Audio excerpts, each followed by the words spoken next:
Welcome to part 6 of our series on the history of Israel. Today, we'll dive into the Six-Day War of 1967, one of the most significant turning points in Middle Eastern history, examining its causes, the dramatic course of the conflict, and the profound consequences that reshaped the region. By the mid-1960s, the Middle East was a region on edge. Tensions between Israel and its Arab neighbors, Egypt, Jordan, and Syria, had been simmering for years. Border skirmishes and raids were frequent, and disputes over water rights, particularly the Jordan River, had heightened animosity. At the same time, Arab nationalism, championed by Egyptian President Gamal Abdel Nasser, was on the rise, further inflaming the situation. In May 1967, the situation escalated dramatically. Egypt mobilized its military in the Sinai Peninsula, expelled UN peacekeepers stationed there since the Suez Crisis, and imposed a naval blockade of the Straits of Tiran, cutting off Israel's access to vital shipping routes. For Israel, this was not only a provocation, but a direct threat to its economic and military security. Faced with the prospect of a coordinated attack by Egypt, Jordan, and Syria, Israel decided to act preemptively. On the morning of June 5, 1967, the Israeli Air Force launched a massive and highly coordinated strike against Egypt's airfields. Within hours, the majority of the Egyptian Air Force was destroyed on the ground, giving Israel total air superiority, a decisive factor in the days to come. With control of the skies, Israeli forces launched ground offensives on 3 fronts. In the south, they rapidly advanced into the Sinai Peninsula, overwhelming Egyptian forces. In the east, heavy fighting with Jordanian troops led to Israel capturing the West Bank, including East Jerusalem and the Old City. For the first time in nearly 2,000 years, Jewish forces gained access to the Western Wall, a moment of profound historical and cultural significance.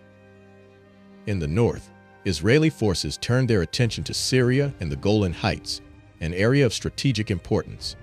After fierce battles, Israel captured the Golan Heights, pushing Syrian forces back and securing a vital defensive position. By June 10th, just 6 days after the conflict began, a ceasefire was declared. The war had completely transformed the region.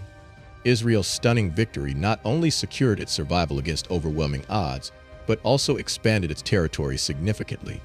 It now controlled the Sinai Peninsula, the Gaza Strip, the West Bank, East Jerusalem, and the Golan Heights, tripling the land under its control. While Israel celebrated its military triumph, the aftermath of the war brought immense challenges and consequences. Hundreds of thousands of Palestinians were displaced, many becoming refugees for a second time. The occupation of the West Bank and Gaza Strip created a new and complex reality, as Israel now governed large populations of Palestinians, sowing the seeds for decades of future conflict. The Arab states, reeling from the defeat, met in Khartoum in August 1967 to strategize their response. They issued the 3 no's: no peace with Israel, no recognition of Israel, and no negotiations with Israel. This stance deepened the rift between Israel and the Arab world, cementing a state of hostility that would last for years. Globally, the Six-Day War brought new attention to the Israeli-Palestinian conflict. The status of the occupied territories became a central issue in international diplomacy, with the United Nations adopting Resolution 242, calling for Israel to withdraw from territories occupied during the war in exchange for peace. However, the resolution's ambiguous language and differing interpretations have made it a source of contention to this day. The Six-Day War was a defining moment in the history of Israel and the Middle East. It reshaped borders, identities, and political realities, leaving a legacy that continues to influence the region's dynamics. In our next episode, we'll delve into the challenges of governing the occupied territories, the rise of Palestinian resistance, and the international responses to this new reality. Make sure to subscribe and turn on notifications as we continue this journey through the history of Israel.